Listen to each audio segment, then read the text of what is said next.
최근에 이 한국의 메르스 중동호흡기 증후군 때문에 한국 사회가 참 큰 어려움 가운데 있고 모든 것이 그 여파 아래 우리가 그런 어려움들을 누리고 살아가고 있습니다.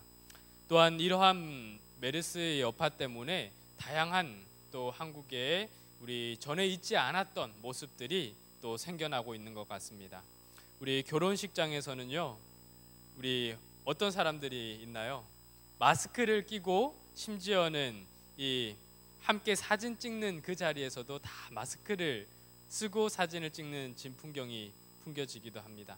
어디에 가나 마스크를 쓴 사람들을 우리가 이제 심심찮게 찾아볼 수 있습니다.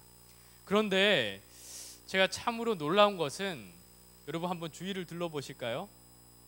우리 함께 앉아있는 성도들 중에 마스크를 쓴 분을 제가 보지를 못했습니다. 들어오면서도 보지를 못했고요. 또 사람들이 이렇게 악수를 하는 것을 기피하고 꺼려하는 이 시대에 우리 성도님들 얼마나 반갑게 또 인사를 하시고 심지어는 서로 포옹도 하시고, 이러한 모습들을 보면서 무엇이 이 교회로 하여금 그러한 모습이 가능하게 할까?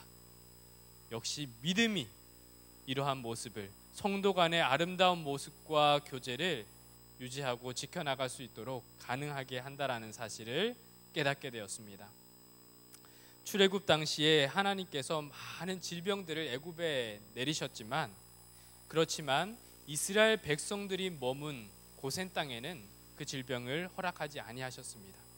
우리 메르스가 한국 사회를 위협하고 어려움 가운데 있게 하지만 하나님의 특별하신 섭리와 손길이 오늘 우리 교회를 보호하고 하나님의 백성들을 보호하실 것을 진심으로 간구합니다.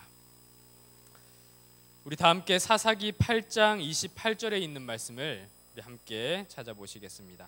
사사기 8장 28절 말씀입니다.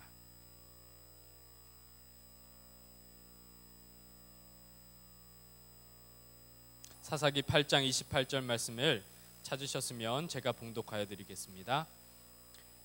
미디안이 이스라엘 자손 앞에서 복종하여 다시는 그 머리를 들지 못하였으므로 기드온의 사는 날 동안 40년의 그 땅이 태평하였더라.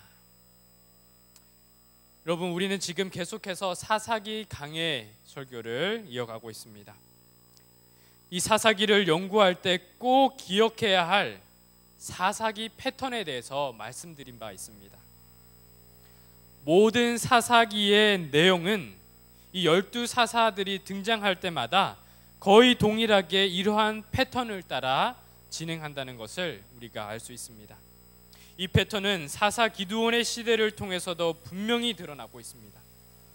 이스라엘의 반역과 하나님의 구원은 일회의 사건으로 끝나지 않고 계속해서 반복적으로 일어나고 있는 사건임을 이 사사기는 우리에게 제시하고 있는 것입니다. 이것이 사사기의 12명의 사사를 통하여 이스라엘을 구원해 나가시는 하나님의 모습인 것입니다. 그런데 여러분, 우리가 아직 이 은혜의 사이클 안에 있다는 것은 우리의 형제와 이웃을 또한 그 은혜의 사이클 안에 포함시켜야 한다는 말이기도 합니다. 우리가 이 사사기의 말씀을 통하여 12번이나 하나님의 은혜의 사이클을 우리가 찾을 수 있다는 것, 또한 오늘 이 시대에 동일한 하나님의 은혜를 찾을 수 있다는 것은 그 은혜를 누리며 살아가는 우리가 동일하게 우리의 가족과 이웃과 성도를 그 은혜의 사이클에 초청하는 것을 의미하는 것입니다.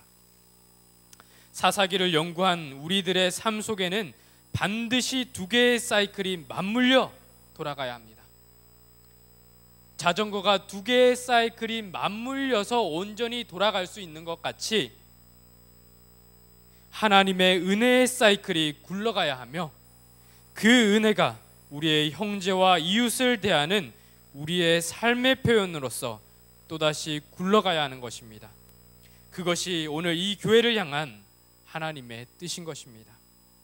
하나님의 놀라운 은혜와 구원의 사이클이 오늘 우리의 이웃을 향한 우리의 삶에서도 펼쳐질 수 있기를 우리 주님의 이름으로 간절히 축원합니다. 오늘은 사사기 강해 설교 10번째 시간으로 하나님을 기억지 아니함으로 생겨나는 일들이라는 제목으로 말씀의 은혜를 함께 나누고자 합니다. 사사기 8장 33절로 35절 말씀입니다.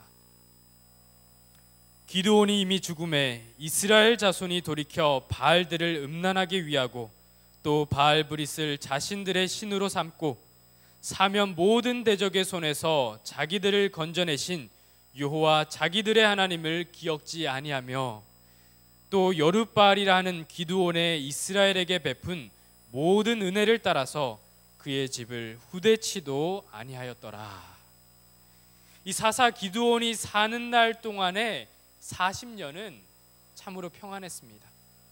그런데 그 뒤 또다시 이스라엘이 어떻게 하고 있습니까? 또다시 그 선조들, 그 열조들이 그 이전 시대에 행했던 것처럼 그 하나님의 구원의 손길을 신속히 떠나서 또한 바알들과 이방 신들을 숭배하는 모습을 보게 되는 것입니다. 여러분, 본문은 이스라엘 백성들이 하나님을 기억지 아니한 일과 기드온이 그 백성들을 위해 한 일, 그 은혜를 기억지 아니한 일을 동시에 기록하고 있습니다. 여호와 자기들의 하나님을 기억지 아니하며라고 한 그 말씀에 이어서 모든 은혜를 따라서 그의 집, 즉 기드온의 집을 후대치 아니하였더라라는 말씀이 동시에 기록되어 있는 것을 우리가 확인할 수 있습니다. 수직적 관계가 무너지면, 즉 다시 말해서 하나님과 사람과의 관계가 무너지면 곧 수평적 관계도 무너지게 된다는 사실입니다. 다시 말해 우리가 하나님과의 의무를 등한히 할 때 그것이 곧 사람과의 의무에도 깊은 영향을 끼치게 된다는 것입니다. 하나님을 버리는 것은 참된 기독교 신앙을 통해 얻을 수 있는 여러 다양한 이 고상한 덕목들, 지성과 인격과 품성의 고상함을 동시에 버리는 것을 의미합니다. 오늘날 이 세상이 부도덕과 부조리함과 비인격이 만연한 것은 창조주를 기억지 않은데 그 이유가 있다 해도 과언이 아닐 것입니다. 이스라엘 백성들이 기드온과 그 집을 후대치 아니하는 일, 다시 말해서 인간의 마땅한 도리를 행하지 않은 일은 하나님을 기억지 아니한 일과 깊이 연관되어 있다라는 것입니다. 부조와 선지자 556쪽은 인간이 어떻게 마땅한 도리를 잊어버리는지에 대해서 다음과 같이 기록하고 있습니다. 사람들이 하나님을 경외하는 일을 버릴 때에 오래지 않아 정절과 성실에서 떠나게 된다.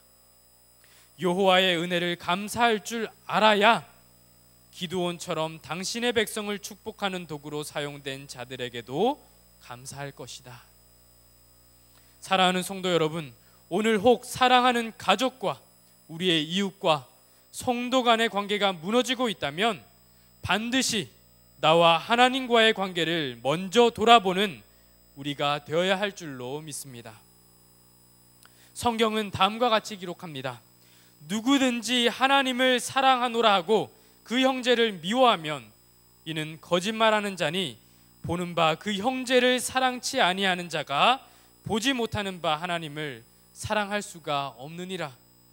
우리가 이 계명을 주께 받았나니 하나님을 사랑하는 자는 또한 그 형제를 사랑할지니라. 오늘 우리 인간관계에 마땅한 도리, 도덕적인 여러 다양한 그러한 것들이 무엇으로부터 시작하냐면 하나님과의 관계, 바로 이 수직적인 관계에서부터 시작한다는 것을 분명히 말하고 있는 것입니다.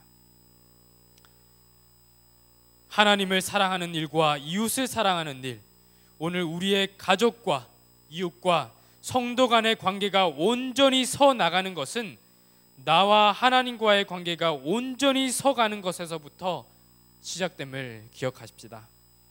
이것이 곧 하나님께서 말씀하여 주신 성경이고 우리의 신앙인 것입니다. 여러분, 마지막 시대, 우리가 마지막 시대라고 할 때 도덕과 지성과 인간성이 급속도로 무너져가는 이 시대를 향해 하나님께서는 새 천사의 기별을 선포하게 하십니다. 이 기별은 창조주 하나님을 기억하라라고 하는 첫째 천사의 기별로 시작됩니다. 계시록 14장 6절과 7절 말씀을 함께 보시겠습니다. 또 보니 다른 천사가 공중에 날아가는데 땅에 거하는 자들 곧 여러 나라와 족속과 방언과 백성에게 전할 영원한 복음을 가졌더라. 그가 큰 음성으로 가로되 하나님을 두려워하며 그에게 영광을 돌리라. 이는 그의 심판하실 시간이 이르렀음이니 하늘과 땅과 바다와 물들의 군원을 만드신 이를 경배하라 하더라. 우리가 너무나도 잘 아는 새 천사의 기별, 첫째 천사의 기별입니다. 계시록 14장 6절과 7절에 첫째 천사의 기별은 1789년에 일어난 프랑스 혁명과 그 후 세계에 큰 영향을 끼친 무신론 사상과도 깊은 연관성을 가집니다. 이 블랙우드 매거진이라고 하는 1870년 11월자의 기사에는 다음과 같은 기록이 있습니다. 프랑스는 의회의 결의로서 무신론을 선언했고 수도의 모든 인구와 그 밖의 모든 곳에서 무수한 사람들이 남녀를 막론하고 그 결의를 수락하고 기쁨으로 노래하며 춤을 춘 유일의 국가로서 세계 역사상 그 유래를 찾아볼 수 없다. 여러분, 사실 프랑스 대혁명은 무신론을 선언하고 인간의 이성을 높이고자 했지만 결국 그것이 성경에 기초하지 않은, 성경의 지도를 받지 않은 이성이 얼마나 큰 파멸과 학살을 야기했는지 우리는 역사를 통해 알게 되는 것입니다. 이 일로 시민들은 여러 당파로 나누어져서 피차에 서로 물고 뜯는 일을 하게 됩니다. 왕에게 사형 선고를 내린 자들도 얼마 지나지 않아서 왕의 뒤를 이어서 단두대로 끌려갔던 이 역사의 장면을 우리가 기억하는 것입니다. 그리하여 그리스도를 폐하여 버리고, 그리스도교를 폐하여 버리고 성경을 금지한다는 이 법령이 내려진 지 불과 3년 반 만에 그 결의는 무효화되고 맙니다. 각시대 대쟁투 학원 287쪽입니다. 세계는 성경을 거절한 결과로 생긴 가증한 범죄에 대하여 놀라움을 금치 못하였으며 사람들은 덕행과 도덕의 기초로서 하나님과 그분의 말씀을 믿는 것이 참으로 필요한 일임을 인정하였다. 프랑스 의회가 무신론을 선언한 지 불과 3년 반이 지나서 3년 반밖에 되지 않아서 다시금 그 의회는 그것을 무효화시킬 수밖에 없는 처지에 이르게 되었다는 것입니다. 하지만 여러분, 이 프랑스 혁명은 이미 유럽과 그 외의 여러 나라에 하나님의 말씀의 권위와 가치를 상당히 훼손시켰고 저하시켜 놓았습니다. 이러한 시대 조류와 맞물려서 하나님께서는 특별한 기별을 선포하게 하십니다. 그것이 바로 첫째 천사의 기별로 시작되는 새 천사의 기별입니다. 여러분, 이 첫째 천사의 기별이 선포되었던 때는 무신론이 정점으로 다다랐던 시대상을 보여주고 있는데, 그것은 바로 찰스 다윈의 이 종의 기원, 모든 그 이론이 정립되었던 그 시대와 정확하게 맞물려 있습니다. 창조주 하나님을 기억하는 일이야말로 마지막 시대에 하나님께서 당신의 모든 백성들로 하여금 진정으로 회복해야 할 신앙의 기초임을 잊지 말라는 것입니다. 그리스도인 품성과 인격과 자질은 하나님을 기억하고 그 은혜를 기억하는 일로부터 시작되는 것입니다. 이 시간 하나님을 기억하고 그 은혜를 감사함으로 살아가는 성도가 먼저 되고, 그 은혜를 가족과 이웃과 성도와 나누는 우리가 되기를 간절히 소망합니다. 두 번째로, 하나님을 기억지 아니한 이스라엘 백성들이 어떠한 모습으로 추락하고 있는지 사사기 9장 1절로 3절의 말씀을 계속해서 보시겠습니다. 사사기 9장 1절로 3절 말씀입니다. 여룻바알의 아들 아비멜렉이 세겜에 가서 그 어미의 형제에게 이르러 그들과 외조부의 온 가족에게 말하여 가로되 청하노니 너희는 세겜 사람들의 귀에 말하라. 여룻바알의 아들 70인이 다 너희를 다스림과 한 사람이 너희를 다스림이 어느 것이 너희에게 나으냐. 또 나는 너희의 고륙지친임을 생각하라. 그 어미의 형제들이 그를 위하여 이 모든 말을 온 세겜 사람들의 귀에 고하매 그들의 마음이 아비멜렉에게로 기울어서 말하기를 그는 우리의 형제라 하고. 기드온과 그의 아들들은 이스라엘의 왕이 되지 않기로 이미 선언한 바 있습니다. 이 미디안 백성을 물리친 기드온을 향하여 이스라엘 백성들이 기드온에게 너가 우리의 왕이 되라 라고 먼저 제안을 합니다. 그리고 너의 자손들이 우리의 왕이 될 것이다 라고 제안을 하기에 이르릅니다. 하지만 기드온은 이것을 과감하게 물리칩니다. 그런데 기드온의 첩 아비멜렉은 그 기드온의 첩 그리고 그 아들 아비멜렉은 생각이 달랐습니다. 그는 어떻게 해서든 왕이 되고자 했고 그 자리를 얻는 일에 철저하게 세상의 방법을 따르고 있는 것을 보게 되는 것입니다. 나는 너희의 고륙지친임을 생각하라. 여러분, 혈연 중심의 이 사회, 이 한국 사회에서 이것은 좋은 덕목입니까? 이것은 어떠한 측면에서 좋은 덕목일 것입니다.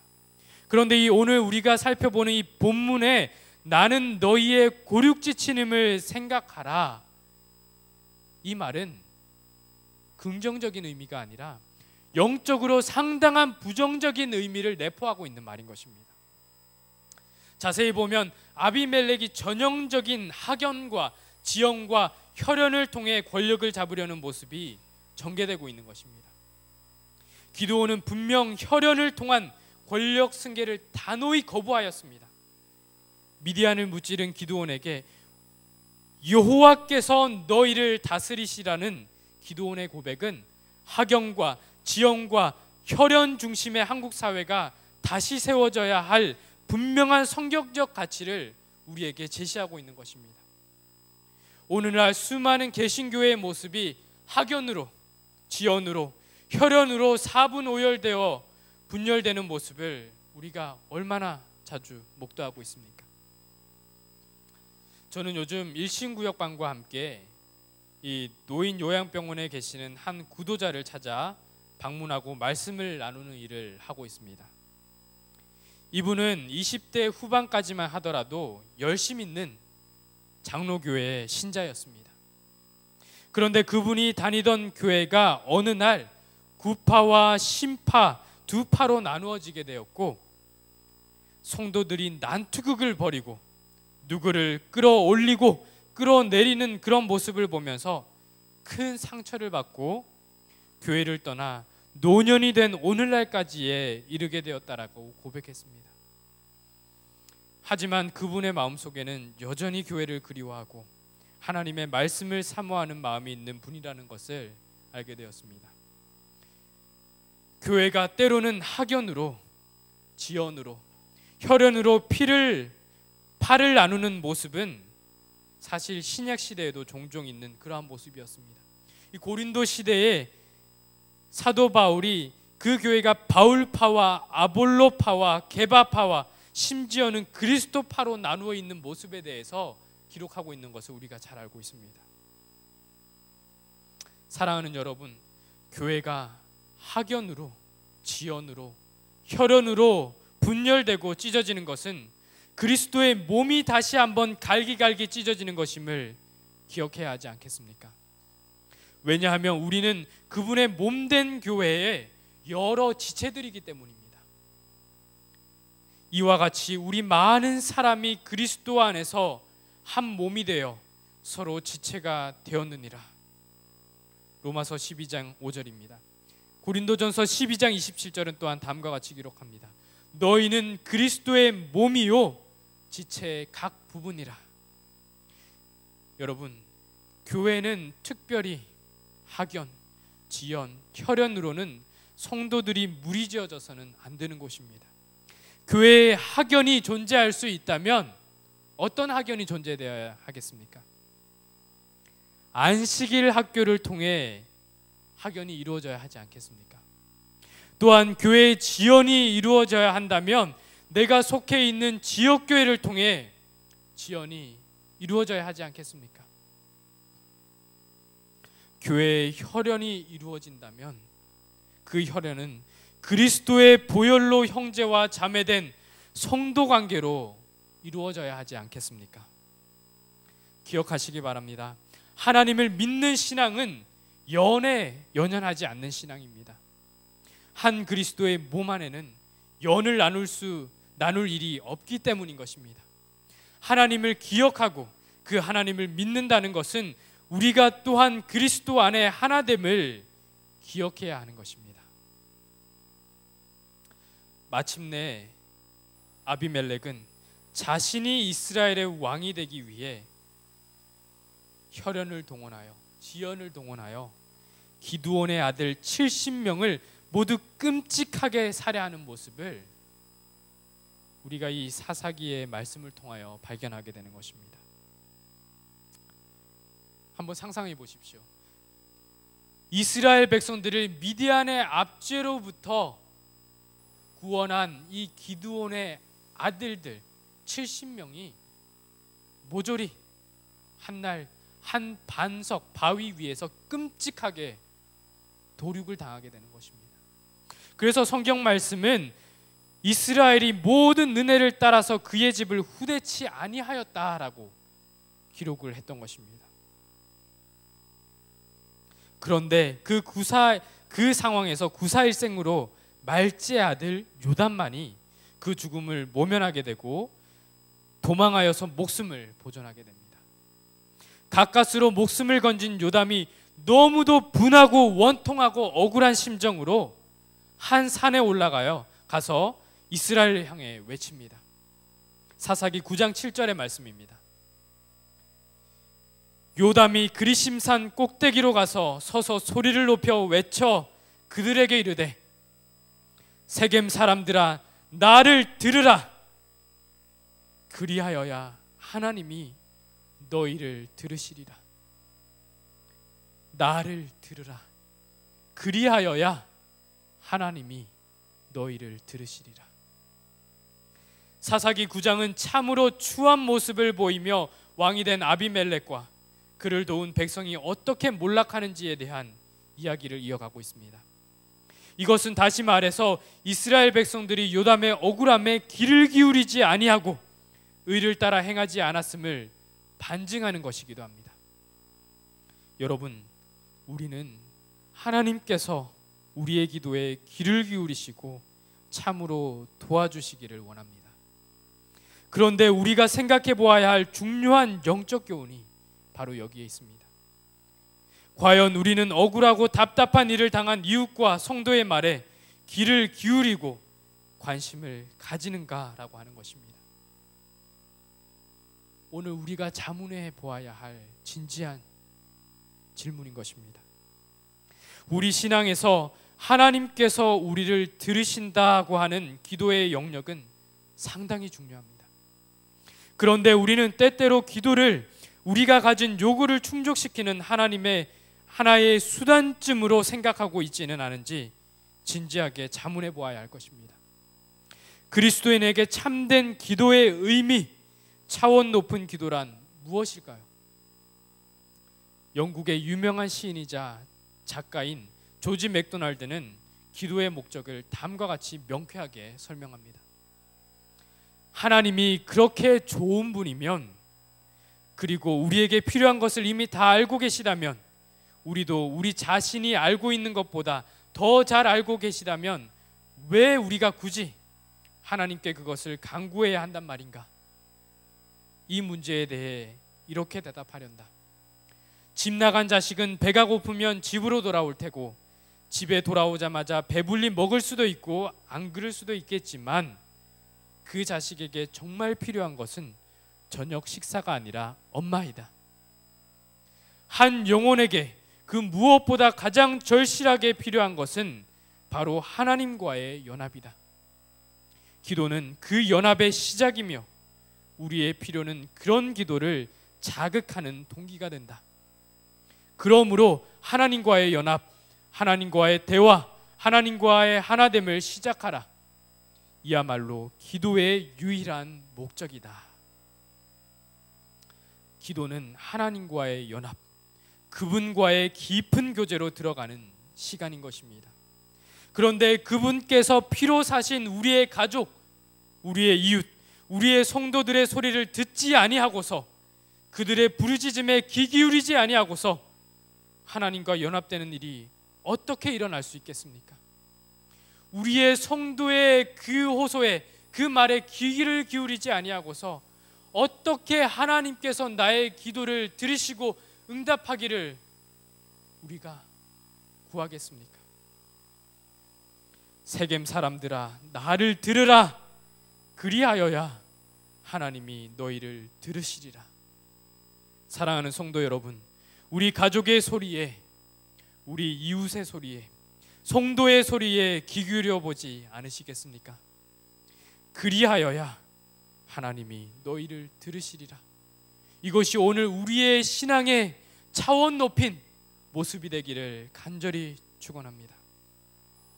오늘 우리는 사사기 8장과 9장의 내용을 통하여 하나님을 따라 사는 사람들의 모습, 참된 신앙인의 모습을 살펴보았습니다. 하나님을 기억지 아니한 백성이 영적으로, 도덕적으로 급속하게 타락하는 모습을 보았습니다. 하나님을 기억한다는 것은 단지 나와 하나님과의 관계로 끝나지 않습니다. 이것은 자연스럽게 이웃과의 관계로 확장될 것입니다. 그것은 성경의 진리인 것입니다. 마태복음 22장 37절로 40절입니다. 예수께서 가라사대 내 마음을 다하고 목숨을 다하고 뜻을 다하여 주 너의 하나님을 사랑하라 하셨으니 이것이 크고 첫째 되는 계명이요 둘째는 그와 같으니 내 이웃을 내 몸과 같이 사랑하라 하셨으니 이 두 계명이 온 율법과 선지자의 강령이니라. 말씀을 마치겠습니다.